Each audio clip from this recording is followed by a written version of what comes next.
мектеп жасына дейінгі балаларды қалай сурет салуды үйретуге болатын көруге болады. Қарапайым вилканың өзін алып, балаларға осындай бұйымды үйретсек болады.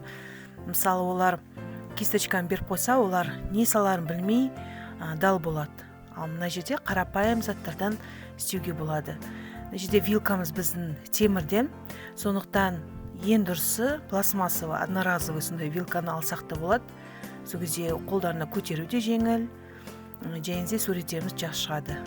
Қазір салып жатқанымыз бұл бізде балапан, мынандай көздер де бар, дайын. Соны алсақ болады, кейін ал кеуіп қалады. Екіншісі гүлдерді жасауға болады. Мына жерде мысалы әртүрлі түсті де қосуға болады. Мынандай сабанын салуға көмектестім. Арғы аты қызым өзі салады.